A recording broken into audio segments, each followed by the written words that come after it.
By the title of this video, I'm sure you can guess that I'm going to be talking about the worst camp experience of my entire life. Let's just get right into it.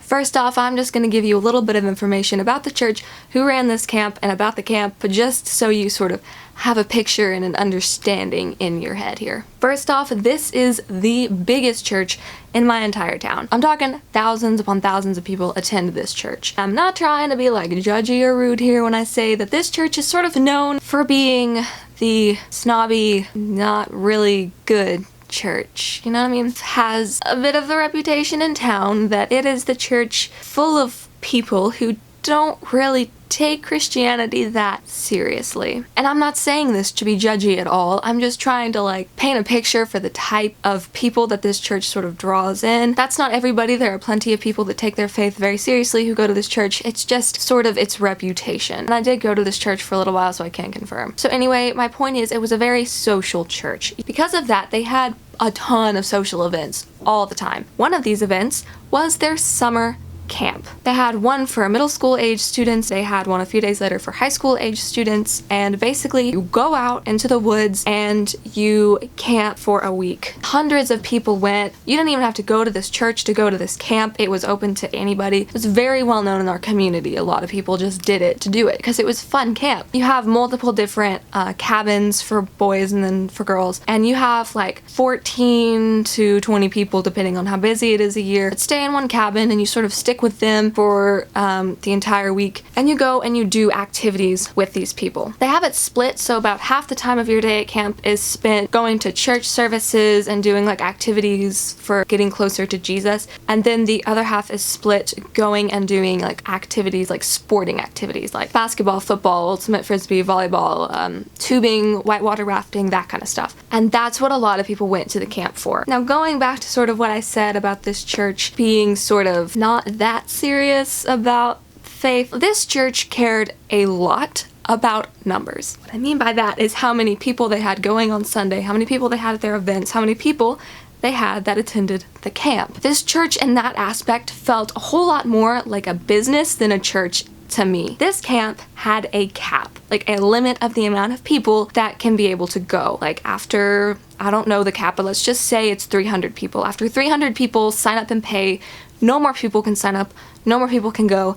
That's as many as they can take. Because this church cared about numbers, a lot of the time they would not respect the cap that they put on themselves. Because of that, they would have way more students than the camp could handle. So this story takes place the summer before my sophomore year of high school. I had gone to these camps, I had liked them, I wanted to volunteer to help the middle school camp. Me and 3 of my other friends decided we were going to volunteer to be some sort of leader for the middle school camp, and then a few days later go to our high school camp. The main job that people want is the cabin counselors, so it's what I wanted to, and I think my friends wanted it as well. I just remember I wanted this job. But I was going in as a sophomore, and most people volunteering at that point were seniors in high school or were in college. So they got first dibs on the jobs they wanted, so those jobs went fast. I had last dibs, so I got stuck as a rec leader. So that was sort of strike number 1 on this whole experience, but I was still really excited. It wasn't a big deal. The problems really start from here on out. The first major problem occurred because this church was so obsessed with numbers and having tons of people come to this camp. They had so many people sign up and pay that went way over their cap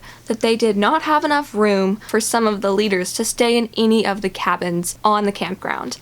Guess who was one of those leaders that they just didn't have room for? So instead of obeying their caps and just not letting any more people sign up, they just stuck the volunteer rec leaders, like me and my friends, and the other female rec leaders. They had enough room for the male rec leaders, just not the females. So they said, basically, y'all just need to bring a tent and stay in that. Me and my friends did not have a tent. So we're thinking, what the crap are we gonna do? Where are we gonna sleep? Like, why don't they have room in the cabins? Like, what is this? Thankfully, one of the other leaders that they did have room for in the cabin said that they had an extra tent that we could borrow. So we were like, thank you, we'll sleep in that. This should have been some sort of like alarm to me that they don't treat their volunteers well, but it wasn't. I was still excited. I just was like, okay, I'm just gonna have to sleep in a tent. We get to the campsite. The guy gives us the tent that he was lending us. It's a tent for 2 people, and there's 4 of us. This kind of sucks, but whatever. We're still just trying to like get through this. So the guy like just leaves the tent on the ground and then goes and does whatever he's doing. The tent was just chilling on the ground and we're staring at it like none of us have any idea how to pitch a tent, okay? We've never done this before. They bring a U-Haul into the middle of the clearing that has all of our stuff on it, like our sleeping bags, our backpacks, our luggage. They just dump all of your stuff into the middle of the clearing and it's just sort of like a free-for-all, go grab your stuff. Every single one of us, all 4 of us, had stuff missing that we had put in the U-Haul and it wasn't there. I was missing a sleeping bag, one of my friends was missing like a backpack, and one of them was missing a bag, and like everyone was just missing stuff. That was obviously a problem. So we were going around to the leaders like, hey, our tent isn't pitched, by the way, we don't know how to do it, and we're missing half of our stuff. So like what's going on? Most people are just like, well, if we find your stuff, we'll tell you, but for the most part, nobody is a help. Thankfully, giving credit where credit is due, one of the leaders went to the boys' side where the boy clearing was and where their U-Haul had dumped out their stuff, found all of our stuff. I don't know why it got stuck with the boys' U-Haul. We put it in the girls'. I don't know how they lost it, but whatever they did, and he brought it to us, thankfully. That was one of the only nice things this particular guy did the entire time, but like I was thankful that he at least got our stuff back. So we got our stuff back, we got the tent pitched. I don't even remember how we did that. A lot of this camp is a blur because so many things happened. We're good. We got everything handled. So we go down to the middle of camp to find a leader to ask, like, what do they need us to do right now? Because none of the recs have started. Everyone's still moving into their cabins. I think at that point is when we selected what recs we were going to work, and that's when I selected basketball. I basically set up the rec that we needed. Thankfully, since I chose basketball, that didn't require a whole lot. I just had to go get the jerseys and the balls and stuff like that. Then all of us rec leaders had to go set up the pavilion. It had a little stage up front, and that's where the band played and where the pastor preached whenever we had our services. They needed all of the chairs and bleachers and everything set up in the pavilion and around it so that everyone could fit in there. But we had to like sweep it out and set everything up. So that took a while, but then we finished that. At this camp, there are 3 meals a day, breakfast, lunch, and dinner. Every single leader has to show up to the dining hall 15 to 30 minutes before like call time for all of the students, because we have to help set up all of the tables and get all the food ready and set up, which is fine, except that only some of the leaders actually showed up. A lot of the older girls that were helping out with rec or were cabin counselors didn't show up. I would see them like on my way and they would just be chilling and talking and conversing with their friends, and they wouldn't come help set up the dining hall, which didn't take that long if you had like 2 people per table like you were supposed to helping set up that table. But we didn't have that many people because only some of the leaders showed up. There are paid interns at this camp. They're supposed to be like the enforcers. They're supposed to like tell you what to do as rec leaders. Do you think ours told the people that didn't do their work like, hey, you need to help? No. You want to know my best guess as to why? They were friends with the people who weren't doing jack squat, or the people doing jack squat were connected to the church in some way. So they were scared to like confront them. That's my best guess. I'm not 100% sure on that, but you'll sort of understand why I think that later. Anyway, that is not a very big deal about this camp. It's just an added annoyance. The first day really wasn't that bad. You know, all the stuff I've talked about, minor annoyances, not really a big deal.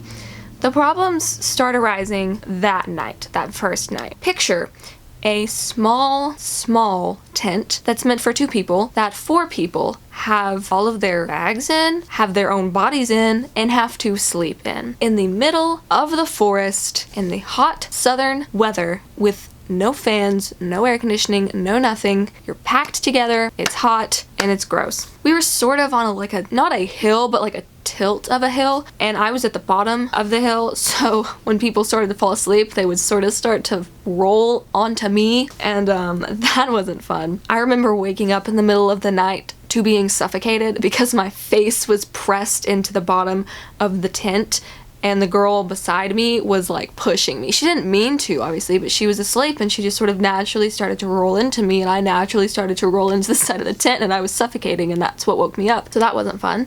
Also, I was on top of a root that entire night. I was literally sleeping on top of a root, which doesn't sound like a big deal, right? When you have a knobby, pointy root digging into your back all night and there's nothing you can do about it, it becomes a problem. So it took me forever to get to sleep because of this root. When I finally did, I woke up because my friend was suffocating me. And then when I finally fell back asleep because of that, I woke up extremely early because there was some sort of obnoxiously loud bird just like quacking or whatever the crap birds do, tweeting, I don't know, in the trees right next to my head basically all morning. So I'm probably working on 3 to 4 hours of sleep because we go to bed late at this camp anyway. Your day ends at about midnight and your day starts at 7. So sleep deprivation, obviously a problem, but I'm trying to push through. You're not allowed to bring a cell phone up to this camp, but somebody had brought like a watch or something with a timer on it, and that was our alarm. I was already awake because of that dang bird, but everyone else woke up. We're getting everything like settled in. We're pushing all of our sleeping bags to the side and stuff so that we have room in the middle to sort of gather our clothes for the day. And while we're doing that, I don't even remember who found it, but somebody moved a sleeping bag out of the way and then just started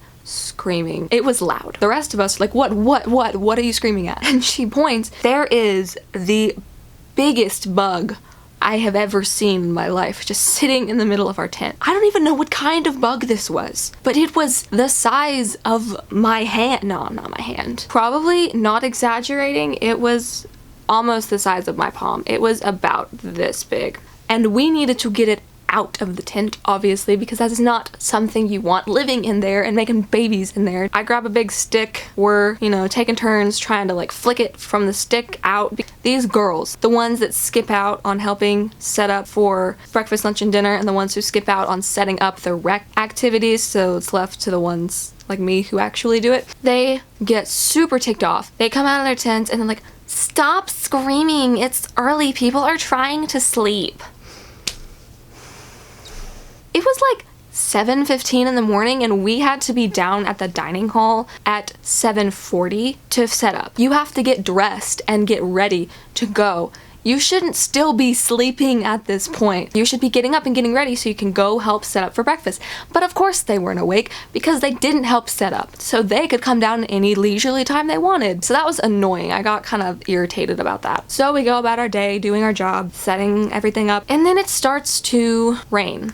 I don't mean a little drizzle, a little summer shower. The gates of heaven opened up and Jesus decided to baptize us all, completely emerge and soak us in an abundance of liquid. So we're soaking wet, and that's fine for all of the people that have a cabin to go back to. What do I have to go back to? A little tent that is not waterproof. You shower every single night before you go to dinner because you like dress up and look nice for dinner, because after dinner is the night service, and then after the night service is the bonfire. So you're supposed to look nice for all of these things. So you have to shower because you're disgusting from the day, and in my case, in my friend's case, and everyone's case here, we were soaked. So we got in line to shower. By the way, these lines are like literally 30 minutes long to shower because they have 4 showers and like 200 girls. So we get ready to go shower and we go see our tent. It's soaked, yes, but the tent itself being soaked isn't the problem. It's everything inside. That being our sleeping bags, our pillows, our clothes, our towels. So I have 2 wet towels and I have to go take a shower. How does one dry themselves with a wet towel, you might ask? Not efficiently. So basically, I'm just soaking wet from the rain all day. I go take a shower, I come out of the shower and I'm still wet because my towel's wet, and you can't really dry yourself with a wet towel, so I dried myself the best I could so I wasn't dripping, but I was still wet. Then I had to get dressed. My clothes were semi-okay because they were inside of a suitcase, and the suitcase got wet, but not all of the clothes got wet. So I picked out my driest clothes and I put them on, and then they became wet because I was still wet because my towel was wet, so it couldn't dry me, so I was just wet, my clothes were wet, everything was wet, okay? And I mentioned the heat before, right? Dry heat isn't that bad. bad. Like, it can be 90 degrees outside, but in dry heat, that feels more like 70 to 80. But wet heat, on the other hand, is miserable. It is disgustingly hot and sticky. It's just not comfortable, okay? It is not fun. But I'm pushing through still. And then we go to sleep, right? We get back to our tent. It's still disgustingly wet, right? Because like it's not gonna dry because the air is wet. If you looked up the definition of muggy in the dictionary, a picture of that tent full of us 4 girls jammed in there would be nestled right beside that word. It was so hot that it was impossible to fall asleep. So needless to say, another pretty much sleepless night for me. It rained off and on every single day the rest of the time we were there. So I'm not lying when I tell you, as soon as it started to rain that first time on the second day, I never got dry again. So just like keep in mind for the rest of these events, I am constantly hot, constantly wet, and working on about 3 hours of sleep every single night. The next day comes along and the leaders, like the interns that I talk about that get paid, use the rec leaders as complete and utter just manual labor. Not the ones that just sit back in their tent and don't do anything that I was talking about before. No, they don't use them because they don't do what they're told and they never get on to them about it. They use people like me and my friends that actually are obedient, and they use us as just manual labor, just doing the crap that they don't want to do. One of the instances for this, there is sort of an open rec period, and one of the activities that you can do during this is bike riding. There was like this trailer thing that was sort of like a U-Haul type trailer that had all of the bikes in it, but they were taken apart so they could fit properly and hang inside the U-Haul. So they're missing their wheels and their chains were like messed up and stuff. I'm just gonna refer to the jerks of this camp as the paid people. So the paid people tell me and my 3 other friends, all like 15-year-old girls, to go get all these bikes out of the U-Haul, build them back, and then put them back into the U-Haul completed. There were dozens of bikes. We don't, first off, know how to put them together, and they don't either. Paid people don't either. They're just like, no, go do it because we don't want to. We have bigger fish to fry, they say as they go stand. I can literally see them just standing and conversing with each other. We didn't know what we were doing and we couldn't lift them very well. We weren't even halfway through and it had been taking forever. So one of my friends went up to the paid people that, again, were just up there conversing. Yeah, she went up to talk to them and ask like, hey, can somebody come help us, basically? Like, we need a guy or just some strong person to come help us because it's taking us forever. I don't hear this conversation, okay? Like, it was up a ways, but I could see it, but I couldn't hear it. She comes back down a little bit later, not that much time had passed, and we're like, hey, are they gonna help us out? Like, are they gonna help us, or are they gonna bring people to help us? Like, what's going on? And she is literally holding back tears, and we're like, what's wrong? Like, what happened? And the paid people, these are leaders of the church, by the way, like the youth pastor, yelled at my friend. This was a long time ago, so I don't remember exactly verbatim, but something to the effect of, you just need to figure it out. We're not going to help you. Just do it yourself. Not just like sort of nicely. I don't know if you even can say that nicely, but they didn't even try. They literally like yelled it at her. A real good Christian attitude there. This kind of stuff just keeps happening. Like, me and my friends and then a couple of other of the rec leaders are used for all sorts of crap like this. The ones that I believe were friends with the paid people or were at least connected in some way did jack squat, okay? Like, I don't even know why they volunteered, honestly. They didn't do anything. The next like sort of thing that really just like grinds my gears was the last night of camp. At this point in camp, I was so sick of just being gross. So I was really looking forward to my shower. I was still gonna be wet afterwards because my freaking towels were wet, but like whatever. So I took my shower. I was mad at paid people because they were being jerks that day like they were every day. I had just gotten dressed and ready for dinner when one of my friends comes up to me and she's like, hey, the paid people are asking for us down at the waterfront. There were these like water blow up things that they use, like a water trampoline and like one of those things that you climb and jump off of in the water, you know what I'm talking about? They had those kind of things in the water for the week and they needed to take them in because it was the last night. So the paid people were asking for all of the rec leaders to go pull it in from the water and then put it in the big storage thing. I was so ticked at these people. I was so tired of being used as manual labor and I was so sick of being dirty that I was just like, no. I told my friend, I said, no, I'm not going to help. I just took a shower. If I go down there and help bring that thing in from the water and put it into storage, I'm gonna get get filthy dirty again. I'm gonna get super wet again, and I'm gonna have to take another shower. I'm not doing it. I'm sorry. Which I know is a bad attitude to have. I get it. But like, remember, no sleep, constantly wet, constantly dirty, being used as manual labor. Like, it was not a good thing. I was not in a good mood at this point. Then one of the paid people comes riding up, comes and tells me personally, hey, we need your help down here. He is a decent sized guy, okay? They could have been using his help moving that equipment back out of the water and into storage more than they could have used my help. My goody two-shoes level can only go so far, you know what I mean? My goody two-shoes part of me was like, Katie, just obey, just go do what he's saying. But like the other part of me was like, no, Katie, like fight the man, like say no. It was a battle, you know, between like the angel and the devil on your shoulder. So I'm like staring this guy down, right? I basically just tell this guy, I can't, I just showered, I will get filthy again if I go help out. I'm sure you can do it without me. Again, this is not verbatim what I said. I don't remember. This was like 3-4 years ago. You get the gist. And he is essentially just like, well, I don't care. We do need you down there. I'm mad. But I go help. Thankfully, I had stalled enough that they had gotten the stuff out of the water and they were just trying to like deflate it and put it back into that big shed thing that I was talking about earlier. I did get a little bit dirty. I knew I was going to. I did the least amount that I could possibly do so that I wouldn't get super dirty again. This same night that all of this had happened, it had rained so hard that our tent just couldn't take it anymore. It was like waterboarded to its max and it just collapsed. Two of my friends, their wrecks had gotten done early, and so they went back up there, found the collapsed tent, put it back as best they could. I am not in the best mood at this point, let me tell you. And this freaking tent collapsing the last night that we needed. I was not a happy camper.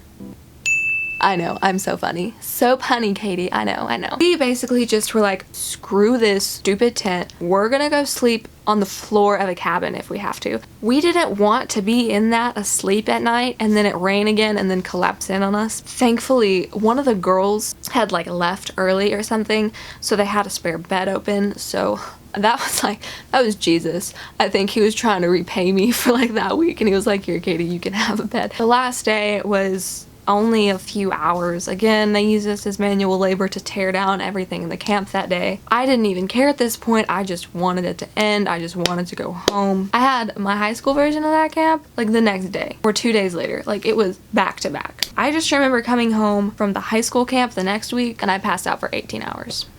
The best nap of my life. You can take away many morals from this story. The main one that I took away was just do not take a dry, comfy bed for granted. I hope you guys enjoyed this story. If you did, give it a like, give me a subscribe, give me a comment, give me whatever. I'll see you all later. Bye, guys.